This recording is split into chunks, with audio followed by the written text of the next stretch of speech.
It's okay? Was I speaking poorly before? Is that why? Okay. So I want to talk to you about a couple of things. I want to tell you a little bit about the political journey that I went on and talk to you about my inspiration. And how many people have heard me speak before, actually? I see some familiar faces. Oh man, it's going to be mixed. So those people who heard you before, it might feel a bit redundant, but most people haven't. How many people have not heard me speak before? This is the first time hearing me speak. First time in their life. Well, that's not really making sense, because that didn't make sense. So try one more time. How many people have heard me give a speech about Sikh-related stuff, not counting the icebreaker, have heard me give a speech before? Live. Live. Live. That's the key point. Live, okay? And how many people have not heard me give a speech before live? Have not heard me. Okay, the majority have not. That's good. So, for me, I want to put this out there. I don't claim to know a lot about Sikhi. I'm not a Sikh scholar, I'm not a Sikh expert. I can only say that I love Sikhi. That's the thing that I can clearly say. I really love it. I think it's an amazing thing. I don't say that I know a lot about it. I don't think that I'm the best Sikh. I never claim to be really good at being a Sikh, but I try my best, and I'm going to share with you my inspiration. So people ask me the question, hey man, you're a Sikh, you're a politician, you were a lawyer before that, you worked at a really major law firm in Canada, and now you're an elected official, and now you're the deputy leader of a party. You've achieved a couple of things. It seems pretty cool. Achieving those things, while you've been achieving those things that you've achieved and done some cool things, has it ever been an obstacle for you? Has it ever been a barrier for you being a Sikh? Has it ever been a difficulty for you that you look the way you look, that you have the sroop that you have? Has it ever presented itself as a barrier or an obstacle? And believing in Sikh values, to the extent that I do, right? Like I'm not saying I'm the best Sikh, but as much as I can, has that ever been an obstacle for you or a barrier for you? That's a question people ask me. Does that make sense? Do you understand that question? Right? So people wonder, is that a question that you might have wondered? Has it been difficult for me being a Sikh and being a politician and being a lawyer? Is that something you might have wondered? Hands up if you agree. And people who don't care about that question. Okay, who thinks that that's a legitimate question that you would have had in your head? Hey man, this guy's in Canada, he's achieved a couple of things. Has it ever been difficult for him being a Sikh? Is that something that's ever been on your mind? No, it's not on your mind. Only 3 people are, it's not on. Okay, I'm still going to talk about it anyways, because I think you just don't understand what I'm saying. So I'm going to just push through. Just going to push on through. Sometimes you got to do that in life, right? People don't get what you're saying, you got to push on through. So, people ask me, yo, ਤੁਸੀਂ ਸਿੱਖ ਹੋ ਕਿ ਤੁਹਾਡੀ ਕੋਈ ਰੁਕਾਵਟ ਹੋਈ ਹੈ ਸਿੱਖ ਹੋਣਾ? ਤੇ ਮੈਂ ਉਹਨੂੰ ਕਹਿੰਦਾ ਕਿ ਜੇ ਮੈਂ ਕੁਝ ਵੀ ਤਰੱਕੀ ਕੀਤੀ ਹੈ, if I've done any success in my life, if there's been anything that I've achieved that's been positive, that people might consider positive, it's only because of Sikhi, and it's only because of my Sikhi suit that I've been able to do it. That's my answer. It's only because of Sikhi. If I was a better Sikh, I might have been able to achieve more things. It's only through Sikhi that I've been able to achieve anything good. So that's kind of the premise of my speech. The other thing I want to talk to you about is the idea of Sangharsh, the idea of the struggle, the idea of Chardi Kala, this Sikh concept. And that's been something that I've drawn a lot of strength from, but I want to share with you my thoughts on that. Cool? You guys okay with so far? Sound interesting? Yeah? You like it? Yay. Hands are going out. Okay, cool. I'm going to sign into Instagram. It's going to be part of my speech. Let me just do that real quick. Is it going to show everything here? My password's going to show? My username is Jagmeet MPP if anyone wants to follow me. I could always use more followers. I don't follow back though, so if you guys want to follow me, I'm not going to follow you back anyways. You should have laughed at that. Thank you.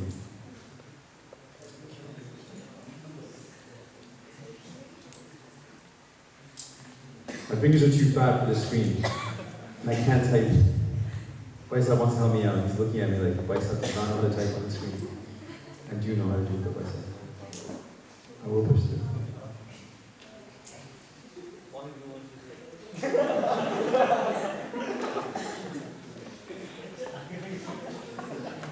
Oh man, I'm doing it wrong or something. Hold on. Give me 1 second. Give me a 1 minute, no, 20-second break. Hold on.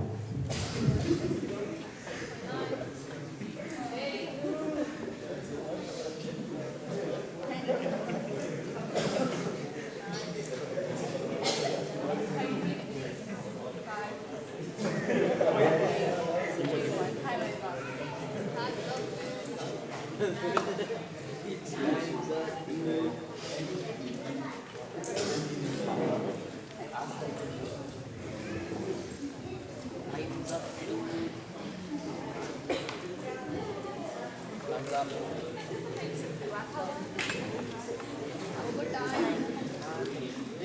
we got it. Okay, awesome. I have a little presentation to show you.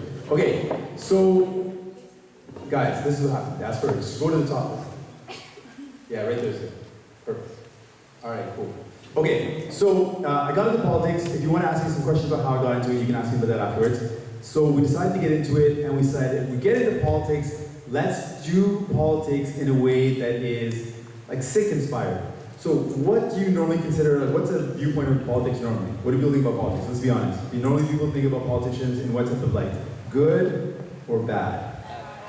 Bad, normally, right? That's true. People think politics and politicians are bad. What is a politician supposed to do? What are politicians supposed to do? What's his job of a politician? He or she is meant to be a role model in the country. Great answer. What else are politicians supposed to do? Politicians, what are they supposed to do? Keep their promises. Great. That's a big problem that people don't do and they get in trouble. What else are politicians supposed to do? Make promises they can keep. Yeah. What else are politicians supposed to do? What is politics all about? What are you supposed to do in politics? What do you think politics is about? What do people do? Serve the public. The answer was to serve the public, right? What are you going to say? Represent the people. Serve the public, represent the people. Anything else? Yeah? Lead the country. Serve the people, represent the people, lead the country, be a voice for the people. Do any of these things sound like bad things? Right? So what it's about is not necessarily a bad thing. But the way people do it is kind of discouraging or left us unhappy. Is that fair to say? So we said, in life, instead of just looking at things and saying, okay, we're a Sikh and we believe in Sikhi, how do we take Sikhi and then implement it into life? That was kind of one of our goals. So we looked at implementing Sikhi in whatever small way we could and bringing that into politics. So that was our mission, that was our goal, that was what we tried to do. So to put it into context, we chose to run in an area where Sikhs had never won before. I mean, Sikhs had won before, but our party had never won before. The party I chose was a very progressive party. It was for the people, it was very human rights focused, but it had never won before. There's nothing on the screen right now, don't worry about the screen. And so what we had to do is, we started off with a small support base of only 4,000 to 5,000, and to win you needed 19,000 votes. So we had to grow it massively in a short period of time.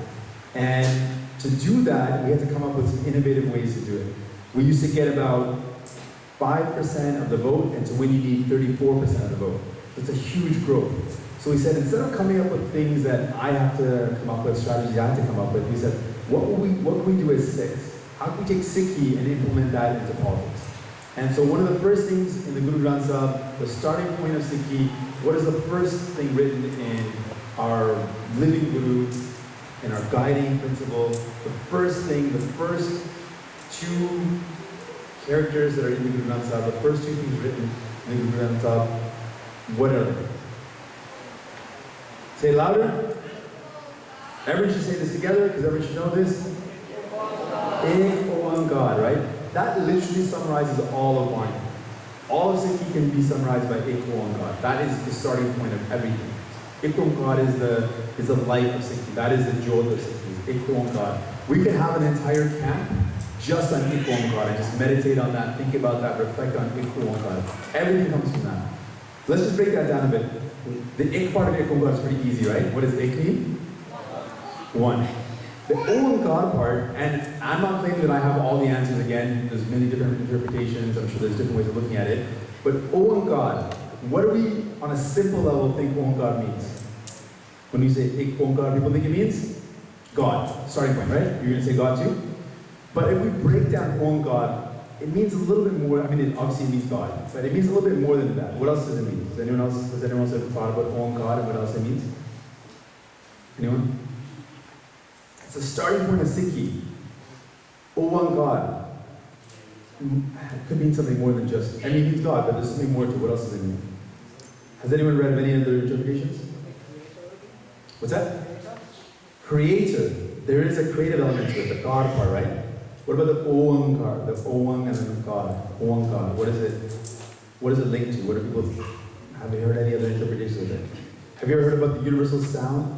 The ek O, and then the Oankar, the creative energy. So there's a universal sound, a universal energy, and a creative energy. So we say one, and then say there's one universal energy. There's one universal creator. There's one creative force.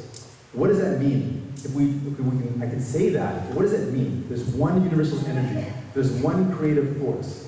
What can we then take from that? We can take God as one, totally, but what else can we take? If there's one energy, so we're saying there's literally all the stuff around us looks so different and so interesting and so beautiful. We all look so different, we're all different people, but there's one energy. There's one creative force. There's one creative energy. What does that mean? We are all related. Okay, now we're getting somewhere. What else does that mean? God is one with the universe. In fact, in Sikhi, we have this cool belief that in other religions they think God is here and the creation is here. So there's this energy here that created everything. In Sikhi, we think that everything and the creator are all one. It's pretty cool, right? It's like a cool concept. What else does that mean? So if we're all connected, we're all one. What else does this mean? How should we treat each other then? Okay, now equality comes in. Just now we're getting to equality, right? If we're all one, if we're all from that same energy, we're all created and part of this creative energy, then we should be treated equally too, right? What else? How else should we treat each other? With respect. Big one. We should treat each other with respect. What else in the back? Knowing that Ek Om God means there's one energy, there's one creative force, there's one creative energy, there's one sound in the universe, there's one energy in the universe. What else should it do? Treat each other like brothers and sisters. Beautiful. What else? So these are ideas, and how do we implement those? How do we actually, if we say, okay, we should treat each other equally, we should, we're all one, we're all part of the same thing, we're all connected, what can we do to actually implement that? What did the Gurus do to implement that? What did the Gurus do to take Ek Om God, instead of just meditating on it, but they actually brought it to the world? What did they do to bring it to the world? What did the Gurus do? Guru Gobind Singh Ji did some things, Guru Nanak Dev Ji did some things, all the Gurus actually did things. What did they do to bring this idea that we're all one, we're all connected, we should all be treated equally, we should be treated as brothers and sisters? What did the Gurus do to bring that into the world? What things that we do in our Gurdwara, things that we do in day-to-day life, things that we do after taking Amrit, what are the things that we do that create this Ekoka? What? Seva, 100%. The idea of Seva comes from the idea that we're all connected, we're all one, we should care for one another. What else? Langar. What is Langar doing? Langar is implementing Ek Om God. Langar is taking Ek Om God as an idea and bringing it into real life. How is it bringing it to real life? How does Langar bring Ek Om God to real life? How does it bring it? What do you say? Ek Om God. How does Langar bring Ek Om God to real life? I won. Yeah. I know your hands are up, I'm just going to ask you anyways. We sit together equally. Now take that back into the past. What used to happen back in the past? When people sit equally, when there was a strong caste system, when there was Brahmins, there was Shudras, there was Kshatriyas, there was different caste systems, would people ever sit on the same level? Was that something that used to happen? No, it didn't happen. When the Gurus did that, that was a revolutionary thing. That was unheard of to do that. What else do we do to bring Ek Om God to real life? What else do the Gurus do? Guru Gobind Singh Ji did some things to bring equality to real life. Yeah? Reject the caste system. That was bringing Ek Om God and bringing it into the real world. That was implementing Ek Om God of Soj, right? And what did Guru Gobind Singh Ji specifically do? One thing that we actually implement that is a way of showing that we believe, and not just saying it, but actually implementing that we believe that there should be no caste system, that we're all equal. What do we actually do? Something that we physically kind of actually do. Khalsa What's that? Khalsa Panchadya, yeah. What do we specifically do though? Something with our names that we do that helps us show that we don't believe in the caste system. Say again louder. We take Amrit. When we take Amrit, first of all, anyone can take Amrit. No, what did you actually say? Is that what you said? Take Amrit, yeah? Yeah, that's awesome. What were you? Help the underprivileged, totally. What's something we do with our names though, as a way to show that we don't believe in the caste system? Something we do with our names. In the back.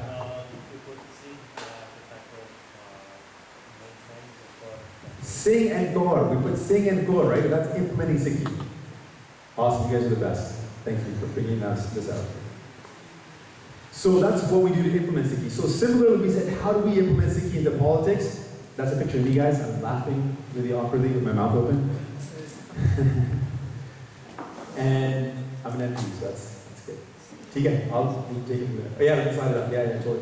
So we implemented Sikhi in politics, and I guess these are just a quick list of some of the awards. Again, I didn't achieve this by myself. This is Guru Kirpa. This is because of the team around me. This is because of the Sikh values and the Sikhi Sroop. But just to give you an idea, Canada, do you think Canada is a majority of Sikh country? Like majority of the people in Canada are Sikhs? Who thinks the majority of the people in Canada are Sikhs? Who thinks so? Okay, who thinks that Sikhs are a minority in Canada? So let me quickly talk about, so majority means there's 51% in the entire country, we're 40 million about, that means there's 51% of those people are Sikhs. That's a majority. And if we're a minority, that means we're less than 50%. So who thinks we're less than 50%? And who thinks that we're more than 50%? We're like 2%. Not 50%, but 2% of the population. Very small minority. We're bigger than other communities, but we're still only like 2%. The country is about 40 million, there's maybe 700, 600,000 Sikhs. That sounds like a lot of Sikhs, it's a huge number, but we're still only 2% of the population. So, I'm just going to show you the list.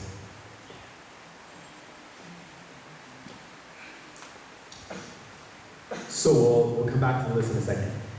So anyways, wanted to implement Sikhi into politics. I'll tell you a bunch of the things because some of the people may have heard it. One of the things, when you look at politics, normally, guess who is involved in politics? Is it men or is it women? Normally in politics.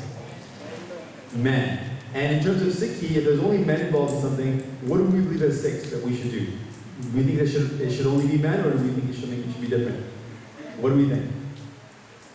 Involve women. That's a Sikh value, a Sikh principle. So we said, let's do that. So in the campaign, instead of just saying, okay, we believe in Sikhi, we believe that women are equal, we actually said the campaign manager of our campaign, of our election, the campaign manager is going to be a woman.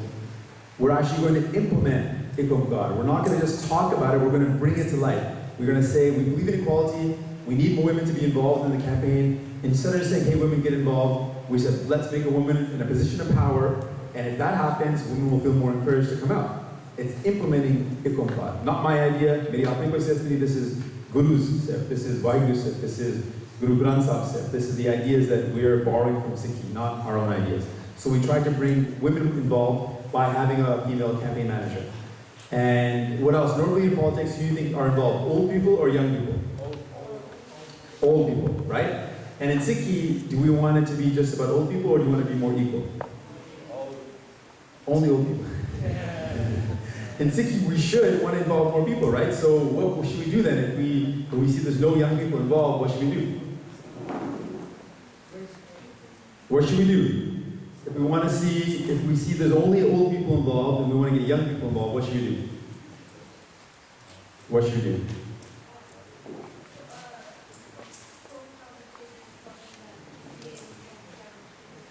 Exactly, we need to involve young people as well. So instead, in Gurdwaras, they say, oh, bache, naujawan aunde nahi hege, assi nu kehde ki aunde nahi, aajo, Gurdwara cha aajo, kehde nahi tha.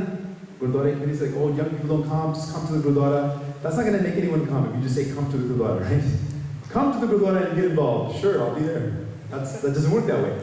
We realized that too, so we didn't do that. Instead, we said, okay, I'm going to give you a position of power, I'm going to give you some influence, I'm going to give you responsibilities. You're a young person, get in the campaign office, here is your responsibilities. When you give people a position of power, guess what happens? They take it seriously, they get involved, and we got all these young people involved. So we did that. We didn't just say, okay, Ajo. We said, you are going to be doing this responsibility, you're going to have this power, we got young people involved. So here in this picture, this is after we won one of the campaigns. What do you notice about the people in the picture? Do they look old or young? They look young, right? And do they look like they're all guys or look like there's guys and girls? There's Gaurs and Singhs, right? So that's our team. Our team was made up of young people, made up of women and men, Gaurs and Singhs.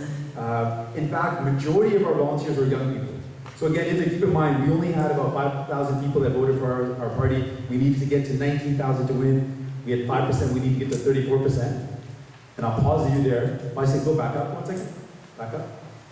Yeah, to the top. Right here, pause right there. So, just want to point out some things. So, in 4 years, we achieved a whole bunch of awards.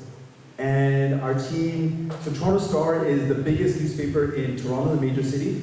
And again, like I said, Sikhs are a minority. This isn't a Sikh country. This is a Goryala Desh, maybe. It's a beautiful country, it's a lovely country, but it's still a white person's country. There's a majority of white people in Canada. So Toronto Star, which is our biggest newspaper, kind of like the Sydney Herald or the Melbourne Times or whatever city you live in, the major city. Toronto's the biggest city in Canada, so that's the biggest newspaper in Canada. On the front page, they put the 12 people to watch for 2012, and guess who's on the cover? I was on the cover. And the other goal that we had when we got into politics was, normally when you see a Dastar and a Dardi, if you see a Sikh Sarup, or even if you see a woman in Sikh Sarup and the Sikh identity with a Dastar, what do people normally associate, white people normally associate turbans and beards, or turbans and anybody? What do they normally associate that with? Someone who's not saying anything. This is an easy answer. What do people normally think? What do you get in your schools? Sometimes people say to you really rudely and meanly. When you see someone with a turban and a beard, what do people think? What do you get in schools? And people say, they say that we are a terrorist, right? They think we're Muslims, but I mean, it's okay to be considered, not that that's bad, but being calling a terrorist is a horrible thing, right? We're not Muslims, obviously, but just go back up again. Yeah, just right there, yeah. Thanks. Faisal wants to look at it himself. He's like,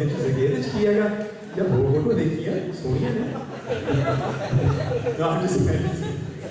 So, instead of showing us as a terrorist on the front page of the Toronto Star, which is what had happened before, this is the first time you saw a Sikh person on the front page of a major newspaper, not as a terrorist, but as the top 12 people to watch, which was pretty cool. We're showing that Sikhi is beautiful, Sikhi soup is beautiful. And that achievement was because of Sikhi, I'll tell you how. And Toronto Life is like a major magazine. It talks about the coolest restaurants, the coolest places to shop, the coolest things to do. And in 2013, oh, that's why you have to do that. Because you got to keep it going. I understand myself. Please feel free to do what you got to do. In 2013, Toronto Life has a magazine every year. They put the top restaurants, the top shopping spots, and they have the top 100 most influential people. It's Hero 50, it's actually 100. So that makes me sound more important if I'm only one of 50. And in that, they called me one of the 5 youngest rising stars. Again, this is a white newspaper, a white Goryala magazine, saying that a Sikh Sardar is one of the 5 rising stars. Pretty cool. On top of that, too, and the same magazine does like the best dressed, most stylish. I was considered most stylish. Queen's Park Briefing is like a state-based newspaper. It talks about issues of the state. They said I was one of the most 75 most powerful. And then another organization chose 10 style makers, people who were stylish in the city, and they said that it was me. So when I went, so anyways, I'll tell you a little bit about all these cool accolades and why they happened. So we implemented Sikhi in our politics. We tried to bring Sikh values in. A couple of other quick things. I ran an election using Singh because I believe that as an elected official we should stand for all people. So I didn't use my gold, there's something I did on purpose. We also made sure that our office was no alcohol. Most political offices have alcohol. People go there, work during the day, knowing that at the night, at the end of the day, they'll get some sharab, so that would encourage them to come out. We said, we're not going to do that. Like, no one's going to come to your office. We have the highest turnout of volunteers of any of the political offices. We did not give anyone alcohol. On top of that, even in Punjab, you hear about this,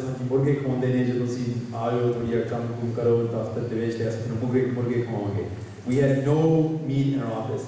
And I didn't want to get into the debate of whether Sikhs should eat meat or not meat. I'm a vegetarian, I don't eat meat, but I don't believe in creating controversy. I don't think that helps us as a qawm, doesn't help us as a fun. So instead of arguing, nay, Sikhi the rich, we are vegetarian, or no, Sikhi the rich doesn't matter, because that would be unnecessary creating divisions.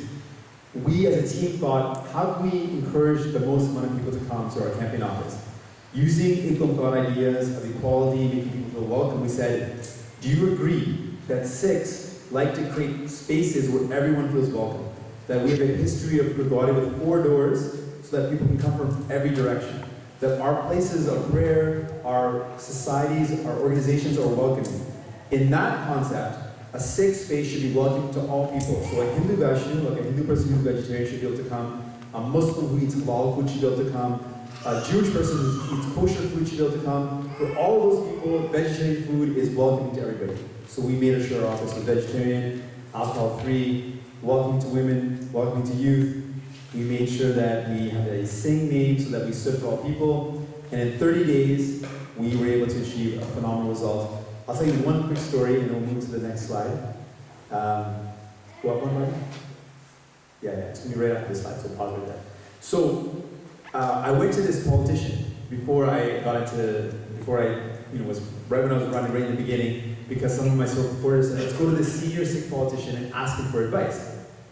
And so I went to him and I said, Bhai Sahab, ye kya hai ji? He's like, haan ji, theek hai. I'm like, so tusi koi sujav de sakte ho? He's like, pehla tusi dasso ki kede naam te election ladni hai. He's like, what name are you running this election on? I'm like, my name's going to be Jagmeet Singh.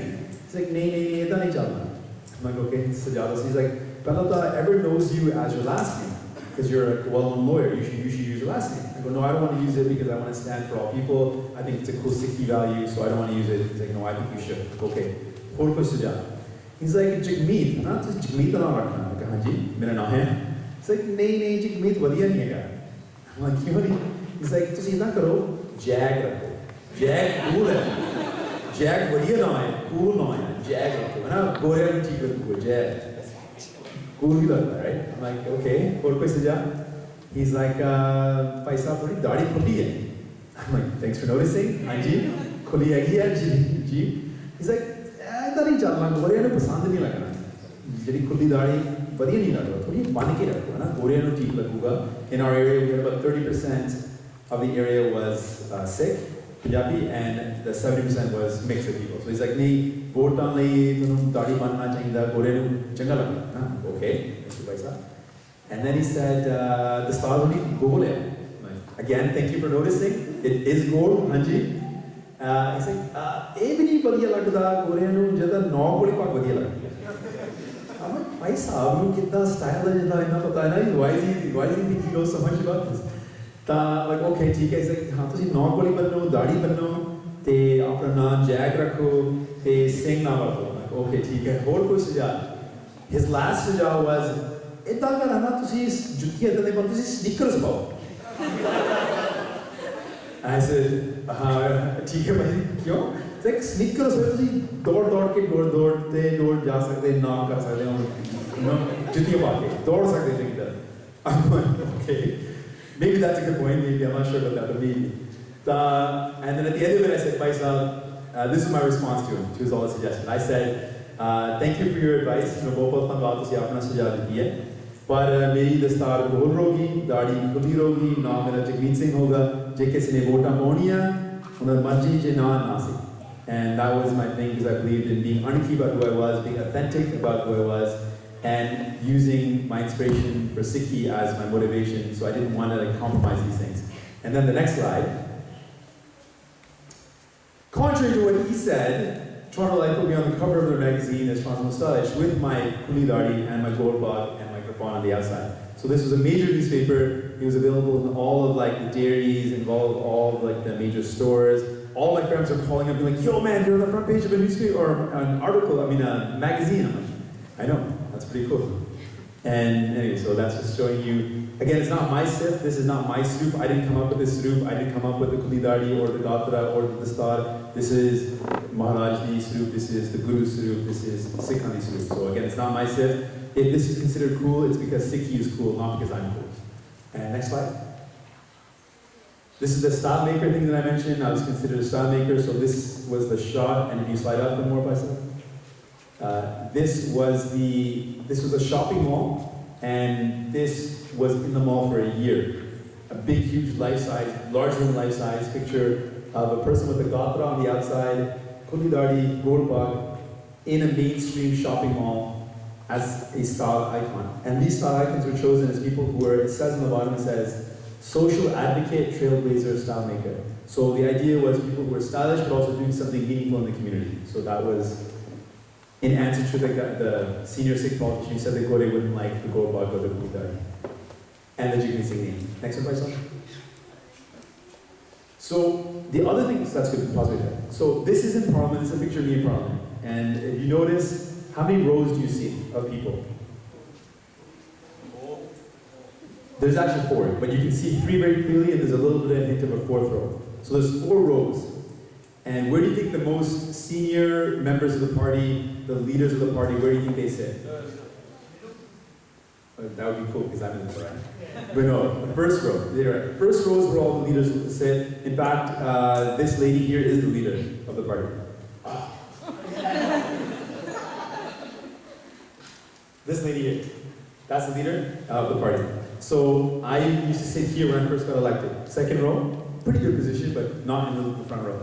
So often when Sikh politicians got elected, they said, oh, I don't want to talk about Sikh issues because the Gore are not going to like it. They're going to think I'm I'm favoriting the Sikh community. I'm not going to raise Sikh issues because, I need to build myself up. I need to get higher up in the party, and then when I get higher, then I'll talk about Sikh issues. I need to establish myself first. And we said, Sikh values, Sarvat Apallah, we say it every day in our das, we're going to work for everybody. We're going to raise Samajic issues, we're going to raise mainstream issues fearlessly. And we're still going to raise Sikh issues at the same time. We're not going to back down from Sikh issues, because what's the point of being elected if we're not going to talk about our own issues? Because no one else is going to talk about our issues for us, right? It's not like the Gore, they're cool, they're nice, but they're not like they're going to say, hey, let's talk about Sikh issues. We need to talk about our issues, right? So I started off in the middle row. And I'll tell you a couple of things that we raised. We raised Just Once in Canada. Does anyone know who he is? Just Once in Canada. Awesome, amazing, epic person.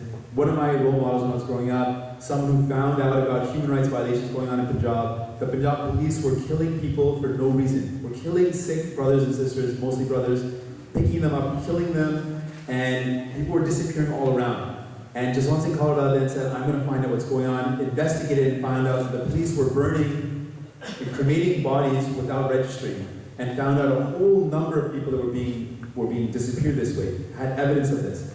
Took the evidence and brought it to other countries, came to Canada and told people this is what's going on. When he exposed the truth with evidence, he was then threatened.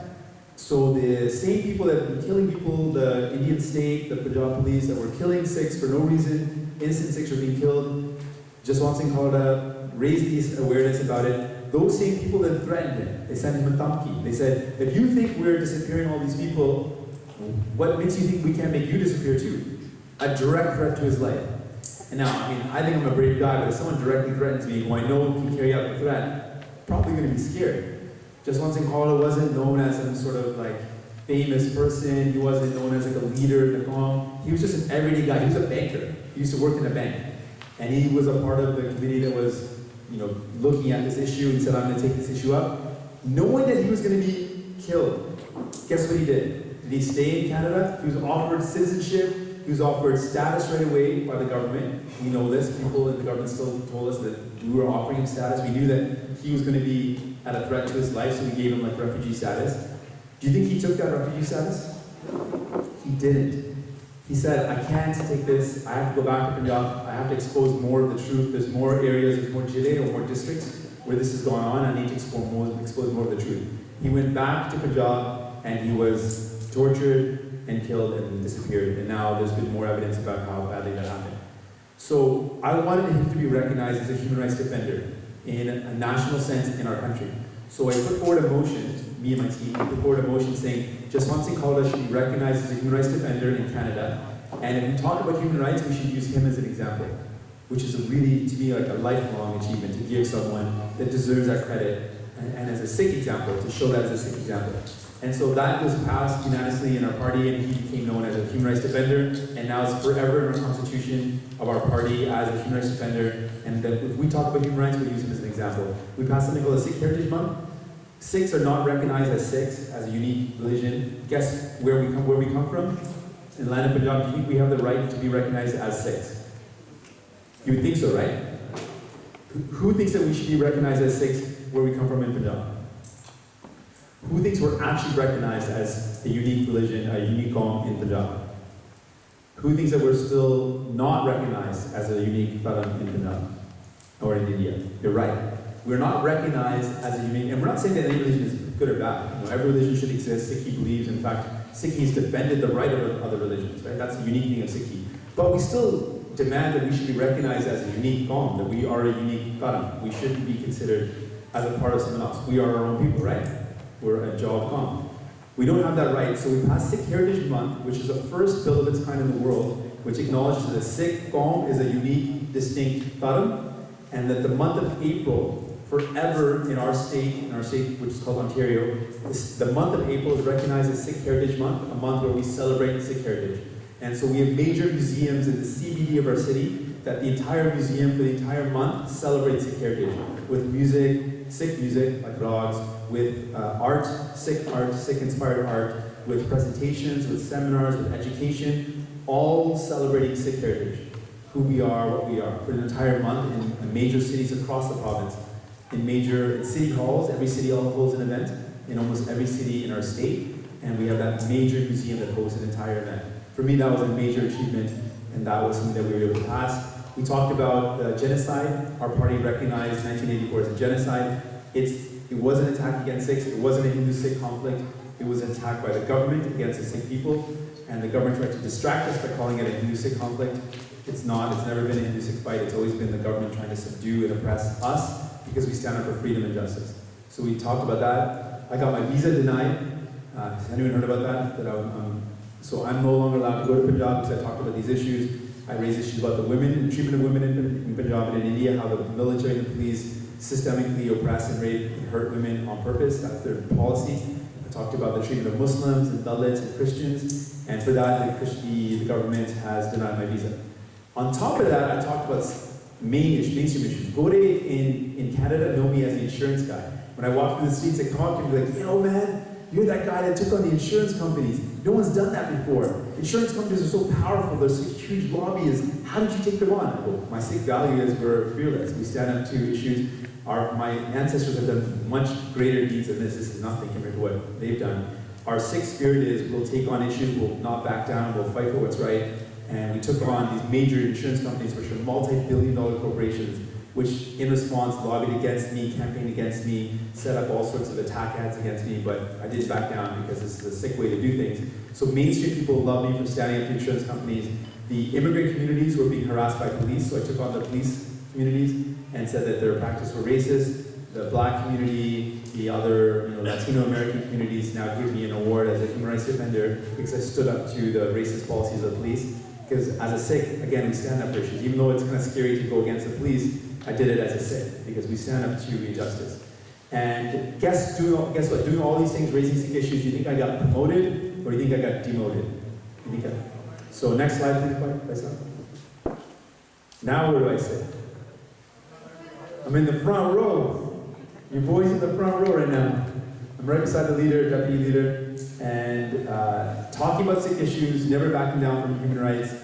I didn't get demoted, in fact I got promoted. Keeping my Sikhi Sroop, Kapan on the outside of Goldbag, very bright KC the start, I was able to get to that level. And again, it's not me, these are all Sikh values, it's not my own Sikh, this is my Sikh inspiration. Whatever I did was because I was inspired by Sikhi. Next slide, please. Oh, that's it, done.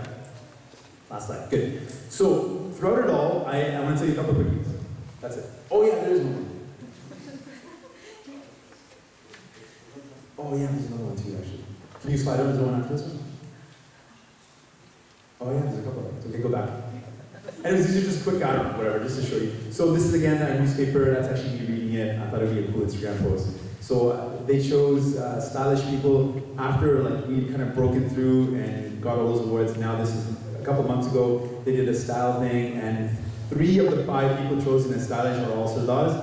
One of them is Dr. Badrukela, the next guy in the middle, you guys all should know who that is. Just Rain, my buddy, and the next guy over, some random guy. And the next guy is some really random guy. Next slide. So BuzzFeed said I was the most stylish politician in Canada. Next slide. And that's it. Okay. Anyways, so throughout all this, I asked some of the reporters, why do you guys give me so much coverage? Why am I getting all this attention? Why do I get all this positive media coverage? And they said, should we tell you the real reason? I'm like, yeah, of course. Don't tell me the fake reason. Tell me the real reason. They said it's because in Parliament, all the other elected officials look the same. And these guys are Goretan guys. They all kind of blend in, they all kind of look the same, they're all old white guys, they all look the same. When you stand up, you look different, you look distinct, you look unique, you have this bright colored distard, you have these nice suits on, and we're drawn to you. I'm like, wait a second, so you're drawn to my Sikhi Sroop? That's what pulls you in? Yeah, you look so distinct, that's what draws us to you.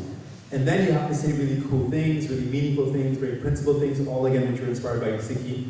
And that's what drew their attention to me. So as Sikhi Sarup, the unique identity that the Guru gave us, it makes us stand out in a crowd of thousands, that drew their attention, and that got me this positive attention. And then Sikh values and principles that I tried to bring forward gave the substance which resulted in all these good things.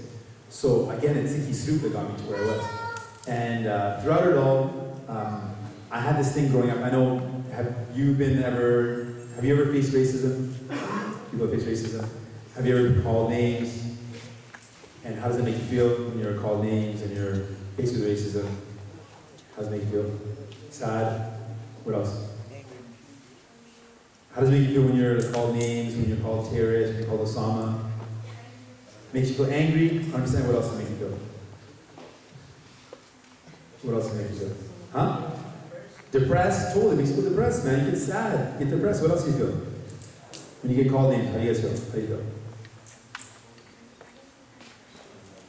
You question yourself. You're like, hey, well, am I doing the right thing? Like, is this making sense? What else does it do? How much are you going to talk about it? Time-wise? I'll wrap it up in like 2 more points, anyways. How else does it make you feel? You guys feel this every day, I know. You feel sad, you question yourself, yeah. Angry, 100%, what else do you feel? You feel isolated, like you don't belong? Right? You just feel like you don't belong sometimes? So I felt all those same things too, and on top of that, in Windsor, kids would come up and like punch me in the face. They were like really aggressive. It's a really random city. Kids would just fight with me. And I was a tough kid, so I'd fight back. And when I was about 6 or 7 years old, my dad didn't keep his hair, my dad drank alcohol, my dad was not into Sikhi, and my mom actually was into Sikhi. My mom is my inspiration. So if I'm a Sikh today, I say this openly and clearly. Okay. If I'm a Sikh today, it's not because of my dad, it's not because I saw a lot of Sikh people around me, it's because of my mom. My mom inspired me to Sikhi. And so that's why I think, I always talk about women empowerment, women equality. I have an ulterior motive. I'm only a Sikh today because of my mom. And if we don't encourage women to get involved in Sikhi, we won't see Sikhi grow. If you have a guy that gets in Sikhi, because of the sexist world we live in, a guy is only going to be one person that's a Sikh. But if a woman gets involved in Sikhi, she's going to be a Sikh and she's going to influence her whole family. Kids, because of child rearing, right now the responsibilities are mostly on women, it's going to make the whole family into a Sikh. So that's why I really believe it's important to encourage women in Sikhi and create spaces for Sikhi, and that's why when I did that campaign manager decision, that was important to me because I wanted to show I believe in that, because the more we empower women, the more we'll have women that are involved in Sikhi, and I want to say to all the women wearing the stars, you're doing such a huge seva for our month, because the Sikh identity is kind of owned by men normally, and when we have women wearing the stars, it shows that Sikh identity is actually equal. Men and women can both have the Sikh identity, and I think you're doing such a great seva for our month, so thank you. Would you do a Jakarta for the women that wear the stars?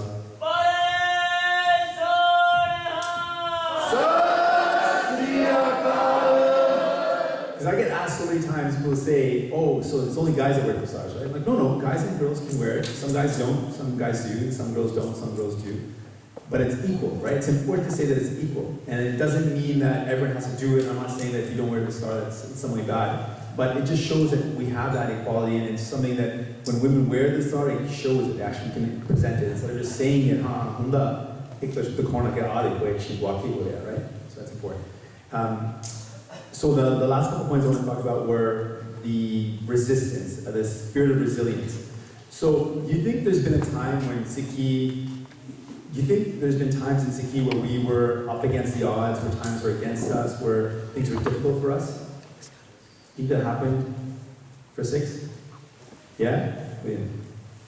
What I'm going to say to you, Sikhs have always been in a state of struggle. Sikhs have always been in a state where we were just about to be either we were persecuted or we were just about to be persecuted.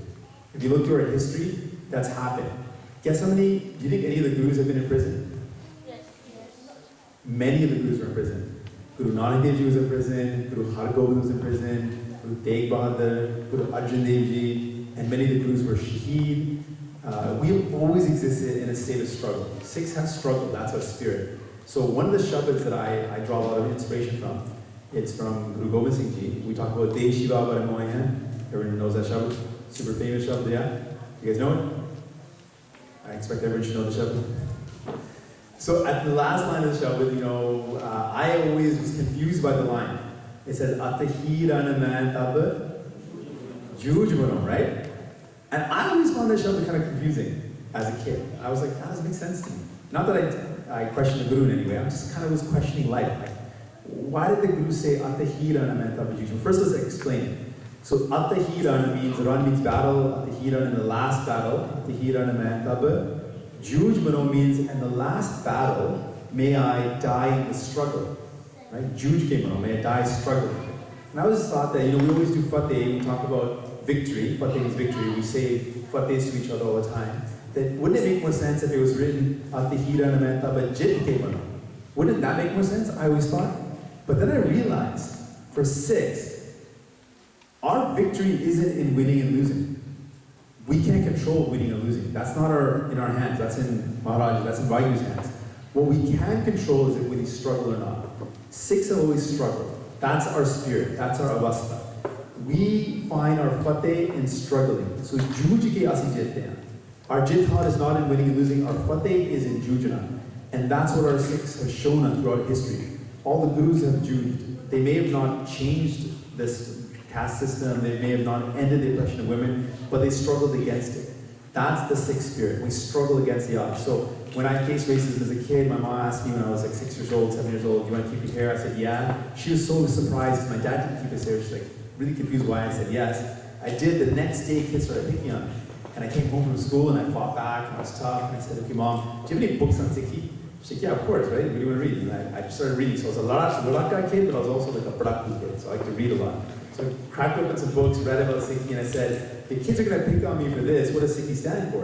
And I read about it. And Sikhi stands for justice. Sikhi stands for standing up for people. Sikhi stands for fairness. Sikhi stands for, if someone's being hurt, stop them from hurting that person. Sikhi stands for, standing up against oppression, even if you disagree with someone. Like Guru Tegh Bahadur's example. Hindus are being oppressed. We don't even agree with Hinduism. We criticize Hinduism all the time. We criticize the caste system. We criticize the treatment of women, we criticize the Pandit system, we criticize, the rituals and the superstitions. We criticize it, but our Guru did Shahidi to protect the freedom of religion. That's such a beautiful concept. That's Sikhi. We're wide, broad-minded, open-minded, welcoming, broad-thinking, welcoming people. And I'm like, this is a beautiful thing. If this is what Sikhi is about, and if someone wants to fight with me, or tease me, or call me names, I'm going to proudly stand up to it, because Sikhi is such a beautiful thing. I'm going to never back down. Because this is such an awesome thing to stand for. And when we stand like this, we can't hide anywhere, right? So I had this other strategy that I developed. So do you think, looking the way we look, if I walk into the room, which of these two ways is going to make me sneak into the room that people aren't going to notice me? Tell me if this is going to have any effect. If I walk into the room like this, do you think people are not going to notice me?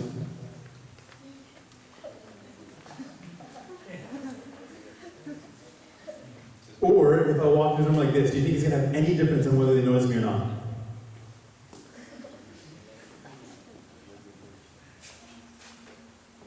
Do you think, in the mind of a Goda, either way they're going to notice me more or less, or do you think they're going to notice me just as much either way? What do you think? The same. We can't hide. You can be shy, you can be confident. Either way, you're going to get stared at. You're going to get stared at. That's a reality. You look different. We look different. We're going to get stared at. So I realized that if people are going to stare at me anyways, I might as well give them something to look at, right? They're going to look at me. Let me show them something. I'm going to show them a confident person. I'm going to show them something that's anarchy. I'm going to show them something that's not willing, not going to back down. If they're going to look at me anyways, why be shy? What's the point? And I noticed that that has been a huge source of success for me. When I was a lawyer and I got into the courtroom, there was no other Sikh lawyers that looked like me. There's no other Dastagtaris, lawyers, And so I went into the courtroom and I'm like, how do I get clients? How am I going to become successful? I look so different. All the clients are going to go, all the, the people that need a lawyer are going to go to the Gode, right? Why are they going to come to me? But I noticed when I went into the courtroom, all the people stared at me. So I'm like, okay, if they're going to stare at me, what I'm going to do is I'm going to over-prepare every small case. So I even had a little minor appearance, which is maybe a 1 minute thing or a 2 minute thing. I would over-prepare it like as if it was a 10 or minute or an hour-long thing. I would get up, I'd be really well prepared, I'd be really well spoken, I'd be really loud, very confident, and people noticed me because they were staring at me anyways. And they, hey man, this guy looks like he's a good lawyer. And I got all these clients, and all my friends were like, yo, how are you getting these clients? I'm like, I don't know, I'm just confident, right? And I knew what was going on. People noticed me, and I gave them something to see. They looked at me anyway, so I gave them something to look at. I gave them a prepared, well-spoken, confident lawyer, and I got clients. And as an MPP, again, I use that idea that people are going to look at us. Our salute makes us unique, so let's give them something to look at. Let's give them confidence. Let's give them, even if I don't feel it. There's a saying, I know we don't believe in faking things, we believe in such, we believe in the truth, moving away from Maya, moving away from the illusion. But sometimes you don't feel confident, you gotta fake it till you make it. Sometimes you just gotta do it. Maybe you don't feel it inside, but you just gotta put it on there, because it's not gonna help you in any way to be shy. You gotta be bold. He's a bold, we have bold values, bold beliefs, so you gotta be bold. We exist in a state of struggle. It's a part of our reality. We struggle because we do it for the right reasons, and it's an important part of who we are. We'll always be in the struggle because we stand for what's right. People who stand for justice are always going to be oppressed in history until we achieve Khalsa Raj, or a Raj of the free people, until we achieve a state where all people are free. We'll always be faced with oppression, but we're not afraid of that. That's who we are, right? We jude, and so as Guru Gobind Singh Ji said, our victory is going to be in judging, so may we all, may we continue to struggle and achieve our fateh. Thank you very much. I hope that was helpful to you. Vaheguru Ji Ka Khalsa, Vaheguru Ji Ki Fateh.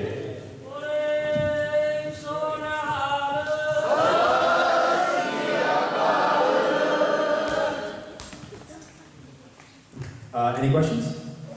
You have a couple minutes of questions, yeah?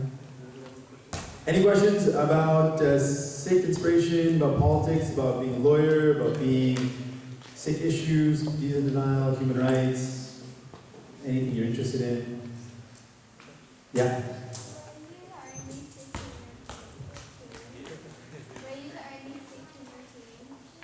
In my team, as in my political party? Yeah, I'm the only Sikh in my political party, in my political team. I'm the only Sikh in the team, yeah. That's true, that's right. Sure. What do you think about that Sikh organization Yeah, so this guy named Jagmeet Singh MPP, he's a really good guy. I met him a number of times. We actually had like a rivalry between here you guys watch cricket and rugby. We there have Canadian football, kind of like the NFL. And so our teams were playing against each other, so we had a little bet that whoever team won, the loser would then have to donate to a charity. And so we kind of had a little bit of a back and forth. He's a really nice guy. He was working on some cool Sikh issues as well. And he actually died helping out somebody whose car had broken down, and he went to help the person, and then he got hit by a truck. So it was really sad, tragic loss. But he died doing what he always did in his life, which was helping people out. Yeah, he's a great guy. Great question. If I could give one person credit, it would be my younger brother. He's 5 years younger than me, and he's the guy actually that is the reason why I'm a politician. There's a lot of people, but one single person, it would be my brother, which is weird, right? You think, oh, your younger brother, how does your younger brother inspire you? I'm actually literally a politician today because of my younger brother. He really pushed me to do it. We had a bunch of people. It was because of a human rights issue. There was something going on that the government wasn't respecting the Sikhs on a Sikh human rights issue, and we wanted to send a message. And we decided we need to run somebody. The team said they wanted me to do it, they thought I'd be good at it. And then they started doing this good cop, bad cop thing. So one of my friends would say, oh, Jagmeet, you're really likable, you're charismatic, you'd be good. And my brother did the bad cop thing, like, Jagmeet, you're selling us out, you're selling out the com if you don't do this. You're just a greedy lawyer, you just want to make money. Because he knew that it was going to be a pay cut if I became a politician. But he knew how to make me feel guilty enough, so I agreed to do it. So it wasn't really inspiration as much as guilty. But yeah, my brother is the one who made me do it. A lot of people did. He was one of the main people. So that's the reason. So it was literally a human rights issue was going on, and the existing elected Sikhs didn't stand up for us on this issue. It was a guy named Kamal Nath who was responsible for the genocide. He was coming to Canada. He was one of the guys who had perpetrated the genocide against the Sikhs in Delhi, and we said the government should not meet with him. And so a bunch of young Sikh professionals, we organized a protest, and our own elected officials that were Sikhs said that these guys are fringe, this isn't an issue that doesn't matter, ignore them. And we met with the leaders and they said, yeah, your own Sikh elected officials told us this issue doesn't matter. We said, oh yeah, who told you this? And then they told us, and we said, okay, we're gonna do what we can to send a message that that's not acceptable, you can't turn your back on us. So I did it for human rights. So we said, yeah? On face value, does it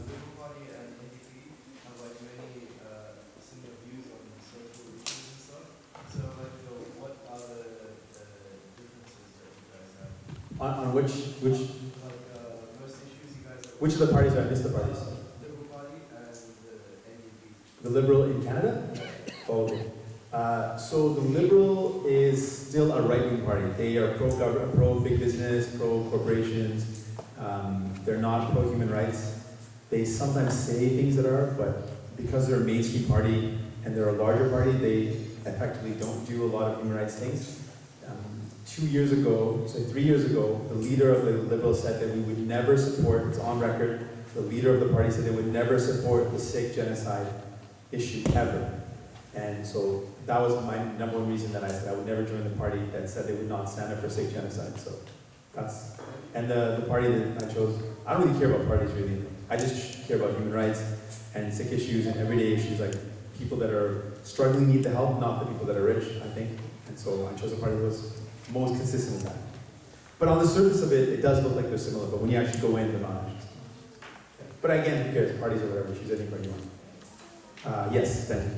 With the current situation in India, what are you doing as a party to gain great awareness and stuff to at least get inspired with the youth in Australia to do something?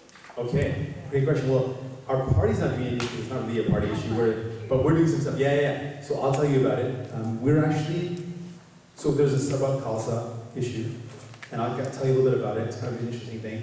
So Sarbat Khalsa is actually a cool concept if you think about it. It's actually very tied to politics. So Sarbat, we say Sarbat da Pala, Sarbat Khalsa. What does Sarbat mean? Sarbat means everybody, the whole, all the people. Sarbat means everybody. And Khalsa, what do you guys think Khalsa means? There's a bunch of different definitions. I prefer one, but what do you think? What does Khalsa mean? What do you guys think? Khalsa? Khalsa? Don't want to be Khalsa. What does it mean? Huh? Khalsa means nation, yeah, it's a nation. What else? The Sikh font, yeah. What does the word Khalsa mean? Huh? Some people say pure. I personally don't like, I mean, pure is fine. I can't strive for it. I don't think I'll ever be a pure person, so I can't personally connect to the word pure. But I like the definition of sovereign or ajad. The Khalsa is an ajad person. So there's a link, like a Farsi word that's very similar that means the free person or the sovereign person. And that's something I can strive to. I mean, I think one day I can be a free person. Whether I'm going to be a Shuddh person, I don't know. I don't think I'm that good to be a pure person, but I can be a free person. And in Sikhi, we want to be free. We want to be free Atmi Taurte, free from the cycle of life and death. We want to be free from homage. We want to be free spiritually and samajically. We want everyone to be free. Free from economic slavery, free from societal slavery. So we want people to be free. So Sarbat Khalsa means the gathering or the coming together of all of the free people. The free people, when they come together, guess what they do? They make decisions. And that's what Sarbat Khalsa did. Historically, Sikhs came together, made decisions, and those decisions were always for the betterment of society. Most of the decisions were, let's stand against oppression, let's work against people who are oppressing us, let's come up with resolutions that are going to tackle poverty, tackle the treatment of women. These are the type of resolutions that we came up with in Sarbat Khalsa. So right now, the current situation in Punjab, there's the existing Akal Takht that has pretty clearly been usurped or taken over by a political party, so it's no longer free. Our Akal Takht should be free. It should be a Sikh institution run by Sikh values, not by political interests. It should be free from political interests. It should be run by Sikh values first and foremost. So we have one existing system which is horribly flawed. We have another system that's being suggested, which might be a bit better. It's like the Mansab example, and I don't criticize Mansab, but it still might be a bit politically motivated as well. So what we're working on in Canada and in the States is we're gathering legal experts. We have amazing lawyers who are the top of the line lawyers that are skilled in governance. So how do countries govern themselves? How do people run themselves? How do organizations run themselves? So they're skilled international lawyers who've got that knowledge. Then we're combining them with Sikh scholars who look at the history of Sarbat Khalsa and how we've done decision making. How do we choose a leader? What is a Sikh way of choosing a leader? What is a Sikh way of making decisions? We don't believe in democracy because if you look at democracy, there was, you guys know about Aristotle and Socrates, the ancient Greek philosophers that wrote books about democracy. It's about a 2,000-year-old idea. And when they wrote about democracy, they said, tyranny is the worst, and just one level less bad or less worse is democracy. Because right now, asi 4 jane hege, right? If in the front row here, and I'm 5th, ਅਸੀਂ ਜੇ 4 कहने के भाई साहब ਨੂੰ ਕੁੱਟਣਾ ਅਸੀਂ ਨੂੰ ਕੁੱਟ ਸਕਦੇ ਹਾਂ democracy ਦੇ ਹਿਸਾਬ ਨਾਲ that's democratic right 4 ਨੇ ਕਿਹਾ ਕਿ ਹਾਂ ਜੀ 5 ਨੂੰ ਕੁੱਟੋ that's democratic is that insaf is that fair no in Sikhi if you look at our Sikh Guru Granth Sahib we talk about Halemi Raj what is a just Raj what is a Raj with Nyai what is a rule that's just and then fair we look at Begumpura what is a city without sadness and what are the attributes what are the qualities we talk about Sabha Khalsa talk about sarv-samiti, that everyone agrees. How do you build consensus decisions?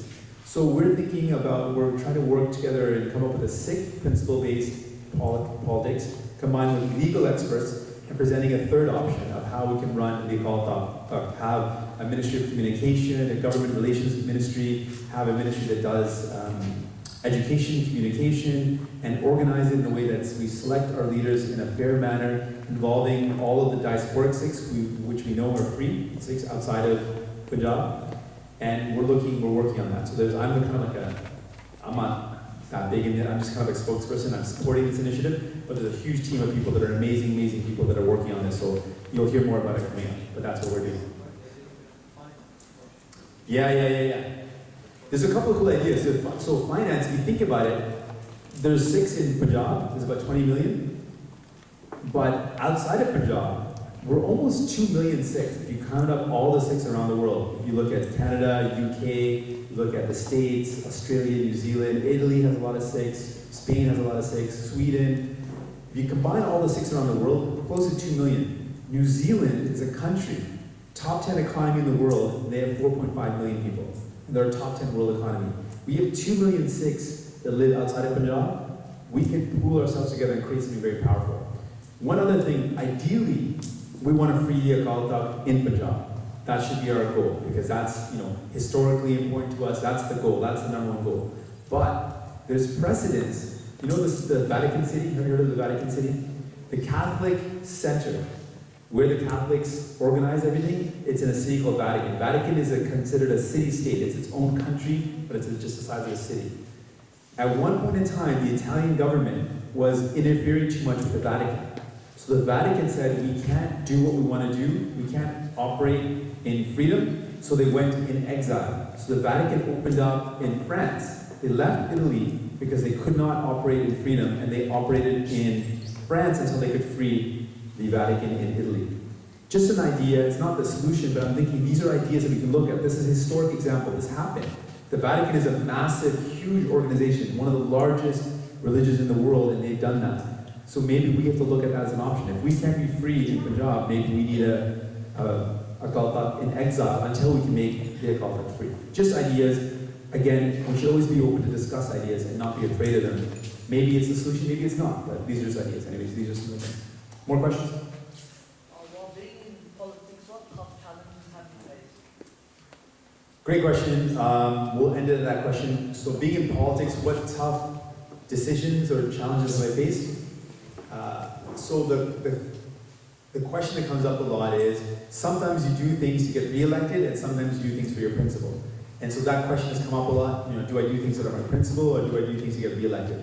And for me, I don't care about getting reelected. It's cool, it's awesome. If I get reelected, I can do a lot of good work, but I never want to compromise my values. So in that tough decision, I end up saying, Jo hunda sahi, I'm going to stick with my principles. If people like it, they do. If they don't, they don't. And so I've kind of dealt with it that way. But yeah, it can be tough sometimes. Okay, I guess that's all the time we have. I got the shout out for the time up. It was really good. I enjoyed it. Thank you for your questions. I hope you enjoyed it as well. One last question. All the youth sitting here, they're all like studying in universities or some of their high schools. So we are seeing now in the profession. So what do you suggest them to do at the moment while they're studying and they're studying in university? What do you suggest them to do? Great question. Like you. Well, I don't know if you want to be like me, but I can definitely give some suggestions. So as a fund, we need to start thinking about Sikhs not as just individuals, not like, hey, I'm just one person. Think of us as a community. And as a community, we need certain skills. To grow as a community, we need to understand how to do certain things.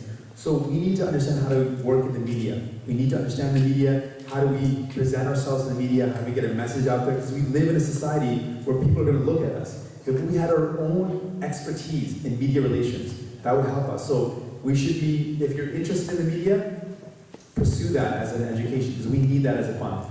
If you're interested in law, we need law. I mean, most of our friends will say, Dr. Barno, right? Accountant Barno, right?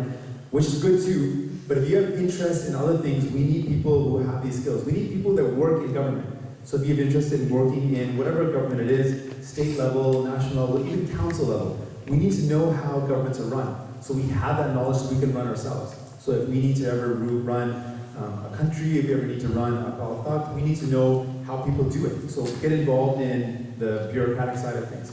We need people who are skilled at communication, so whether it's not just media, but sometimes public relations. There's firms that their job is, if there's a problem, they try to take that problem and present it in the media in a positive light. We need to know how to do that so that if there's any issues that face us, we can communicate them effectively. There's a lot of things that we need skills to develop as a community. We need lawyers, we need media people, we need public relations people.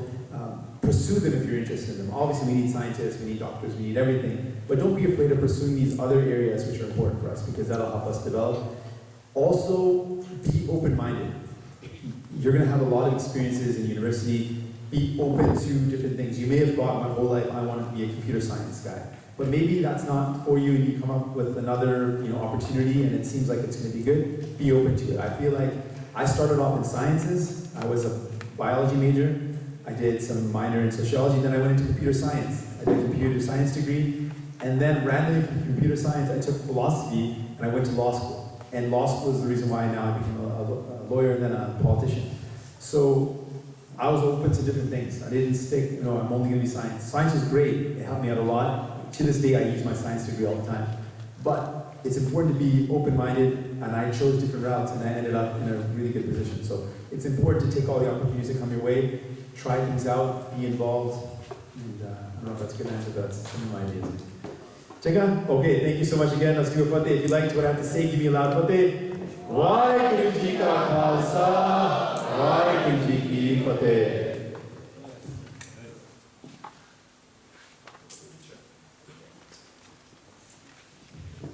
Okay, Waheguru Ji Ka Khalsa, Waheguru